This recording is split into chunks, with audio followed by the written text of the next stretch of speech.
Hey, yeah, just kidding. Guys, what is going on? This is the Club of the Man 1993 coming at you for my live review of NXT UK. This is the first of of course, the trifecta for Wednesday nights. Of course, I got off work earlier today, so I was able to catch NXT UK early as well, and to be able to, get, the scoop on that, what's going on there, as I felt the two episodes from the December 26th editions of NXT UK were the first also in the Liverpool Olympia in Liverpool, England. And not just the fact that just because we got an announcement, well, it's somewhat helped that we got the announcement for the first NXT UK pay-per-view happening. And I feel that that kind of added more interesting storytelling to it. So now we're starting to, see some matches to develop some more stars, as always, but to also develop some more stars, but to also, just start telling some more interesting stories as we're getting towards some pay-per-view matches, as it was made official that on January 12th, 2019, which is just a couple weeks away, we'll be having the first ever NXT UK Takeover pay-per-view, which will be NXT UK Takeover Blackpool. So that's actually how we started off the show this week. Well, of course, get to that in a second, guys. As always, follow along in the live chat if you're there. As for these episodes, this episode of 2 episodes, which I thought, with that being said, of course, with the I'm sorry if I sound kind of mad. I didn't sleep. Wow, I didn't sleep well at all last night. I had a little bit of a cough and then my nose started. So I'm starting to wonder if I'm just getting a little bit of a cold. But I'm all right. I'll take a warm shower later on. I always happens whenever I have a little cold or something. But if we're just talking about both these episodes of NXT UK, so which guys said it's the first of the tapings that took place at the Liverpool Olympia in Liverpool, England. Of course, the home of Liverpool's #1, Zach Gibson, which we will talk about that. The opening segment was the 2 announcements from Johnny Saint and Sid Scala. They announced that takeover Blackpool will be happening, as I said before. Toni Storm came out, did a little bit, different with her hair, looked pretty nice, I gotta say. She said because she won the Mae Young Classic. Because she won the Mae Young Classic, she feels that she is promised a title opportunity of her choosing, which honestly makes sense. There we go. People who win like a big, big event, should of course, like that should, get like some type of opportunity to reward for it. And she pretty much says so. She wants to challenge Rhea Ripley for the NXT UK Women's Championship at Takeover Blackpool. And Johnny Saint accepted the request, and the match is apparently on for Takeover Blackpool. Of course, later on in the show, we have a backstage segment with Rhea Ripley saying that she should be allowed to choose her opponents wherever she wants to fight. And she said next week she wants to defend her title. Look at that. He wanted to defend her title. Excellent. So she wanted to have a credible opponent for that, which Johnny Saint said Scala stepped inside for a second. An interview was about to interview Rhea Ripley. She's like, no, you're not going to interview me, pretty much. But then they came back out, and made my night, of course, because, again, I was feeling a little mad today. They came out and said that next week, when the second episode, the main event will be an NXT UK Women's Championship match, as Rhea Ripley will be facing the virtuosa Deonna Purrazzo, making her NXT UK debut. Now, I'll be honest and say, I don't mind Purrazzo making it. I mean, those of you who know me know that I was a big fan of Deonna Purrazzo. She's pretty good looking also, I gotta say. But which is a boyfriend, but I can't go that far. But Purrazzo, I feel, still should belong in just regular NXT. I mean, I don't mind her going to NXT UK, but I want to see her, be treated more seriously in just regular NXT. Well, one, she's not really from, outside of the United States. And 2, I just feel like, more people deserve opportunity there as well, especially from the Mae Young Classic. Well, we're getting Mia Yim there, but I don't mind. I wouldn't mind seeing Deonna Purrazzo be used more in NXT. But that's set for the main event of the second show. We got of course, happening. And I think we also, some point too, had a backstage segment with Isla Dawn just being asked, her thoughts on, coming up short in the women's championship match last week. Her saying she's going to just keep on trying, and she'll eventually get back there again. And then she got confronted by Ginny, who apparently just told her, back of the line. Nobody wants to hear a witch talk. They want to hear a queen talk with us. So I'm pretty sure, sometime soon we're going to be getting a match between Ginny and Isla Dawn, which I think would be fresh, give Ginny something to do. And of course, build up Isla Dawn as well. Because it's, so far as say besides her women's championship match, I still feel that Isla Dawn again a little bit like the short stick when it comes to matches at times. So I want to see something a little bit more out of her before she gets her next opportunity. But I think a little thing with her and Ginny would be a good route to go. We then have Kenny Williams with Amir Jordan in his corner taking on Jordan Devlin. The first actual match though we got from this week wasn't a bad match. Just another solid match to put over Jordan Devlin, build him up as a dominating force in NXT UK as the Irish Ace, and of course Kenny Williams, who even though he's part of this tag team with Amir Jordan, has singles potential as well. Of course, there was a couple close counters. Devlin turned things around though towards the end with a half Nelson suplex, causing Williams to lay on his neck. Devlin then hit his Ireland's call for the finisher. Following the match, he bragged about winning again and said the next person he's planning to target is an embarrassment to his country. So trying to think who that is, as obviously he's calling out somebody. Again, I predicted a match for him at TakeOver. Blackpool against Travis Banks, but I'm trying to think of who else in NXT UK is from Ireland. What if he's called out Shinsuke Nakamura? I mean, not Nakamura, Finn Balor. As I want to see a match between him and Finn Balor someday. What if they decide to pull the trigger and give him a match and take over Blackpool and put over Devlin? Maybe we'll see. I'm not sure that may be a little too far out the box, but it's quite possible. But so yeah, I thought this was a pretty solid match between these two. We had a match that was supposed to be a Dan Maloney and Eddie Dennis. The match started off with Dennis taking control, but all of a sudden Dave Mastiff came out of, who Eddie Dennis has been having his feud with, and he kind of pretty much provoked Mastiff to say this is not over. But then Mastiff would interfere and cause a disqualification. Dennis was sent flying across the ring after a suplex from Mastiff, but he was able to escape up the ramp to avoid further punishment. But then Dan Maloney took exception to Mastiff's interference and confronted him, and Mastiff attacked Maloney by hitting him with a cannonball into the corner. So again, obviously this feud is continuing. Again, I printed in my printed match card that we will see Mastiff and Eddie Dennis go one-on-one.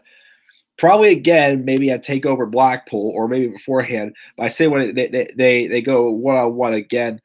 1 second.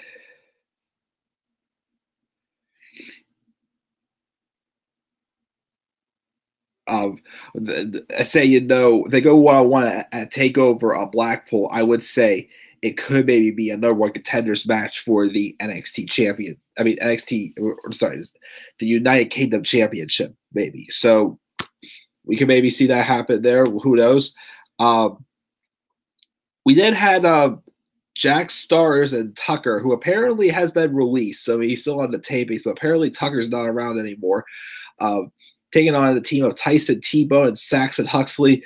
There's a quick little squash match for Huxley and T-Bone to get a victory over these two guys that probably aren't really going to go much anywhere. Just to, build up some more depth in the tag team division. Kind of like in the story, to how, Saxon Huxley has not had luck with tag team partners. He had one that just recently got injured, and then he also originally was with Joseph Connors, who turned heel on him. So kind of playing that story and wondering, will Tyson T-Bone, chart him next, or we will see what happens there. But they get the victory there. And then finally, our main event, El Ligero taking on Joe Coffey. Not a bad match. It was just a power man in Joe Coffey and a high flying ability of Ligero. Coffey was going to looked like he was going to get a victory with submission, but he reversed a top rope hurricanrana into a power bomb, followed by a Boston Crab. But Ligero grabbed the ropes. The finish came though when Ligero attempted a tornado DDT for the middle rope, but Coffey took him out with a massive clothesline to get the win. Not a bad main event. That was a good match. Again, I don't get why, like they did this thing with Jordan Devlin. I mean, I don't hate Ligero, but I just like why is like obviously Joe Coffey is once again NXT. I mean, just the United Kingdom Championship match against Pete Dunne, which I predicted for Takeover Blackpool, which we could get. But again, I don't get why Ligero is being like used as that last stock guy. I mean, I don't hate Ligero, but right now he feels like more of like a mid card guy to me, in my opinion. Like a guy who's just there to give people pins. Like why would you have to get past him to prove he deserves that spot? Like you want to face they can bring back Danny Burch or even Noam Dar or someone else. I feel is a little more qualified. I mean, it doesn't feel as much like a mid card talent. Someone who I feel is more ready.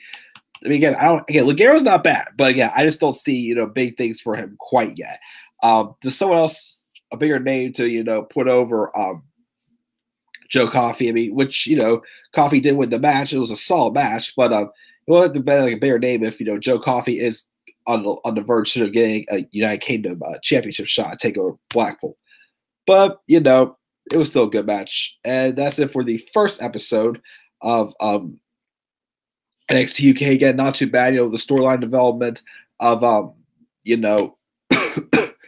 things like falling in place for the for Takeover Blackpool and whatnot. So I think we're off to a good start.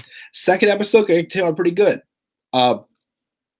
We had Zach Gibson and James Drake taking on the Wild Boar Mike Hitchman and Primate Jay Melrose in the opening match. We also got something with Zach Gibson walking around Liverpool with James Drake, in the first episode, which was something different. I felt since we are in Gibson's hometown. It was a back and forth tag match. Looked as though it could go either way. Zach Gibson pinned Mike Hitchman after hitting with the ticket to ride. Afterwards, Gibson sang Liverpool's song, receiving a mixed reaction from the Liverpool crowd. He went on to say that he loves his city, but he hates the people of Liverpool because they turned against him when he began achieving success. With James Drake by his side, Liverpool's number one made his intention clear. He wants to do it to become the tag team champions at Takeover Blackpool, which I believe I'm not sure who they're going to be facing in the semifinals, but we are getting a semifinals match. I know next week, but it's going to be with Mark Coffey and Wolfgang Gallows taking on Mustache Mountain. So probably means that we might be seeing, because I predicted it would be that match would happen at Takeover UK Blackpool, but I'm pretty sure they don't want to have him get to the championship and lose. Like have a semifinals match like that, Mustache Mountain just beat them or something like that, and then maybe that they can have a match with Zach Gibson and James Drake at Takeover UK Blackpool, maybe. So that might be the case going there. But just another way to put them over, just get more heat on Liverpool's number one, Zach Gibson. If you hate Gibson, step up. Or if you hate Gibson, take your shoes off, or whatever heck it was saying. Of course, because Zach Gibson, is good at drawing in the heat, pretty much.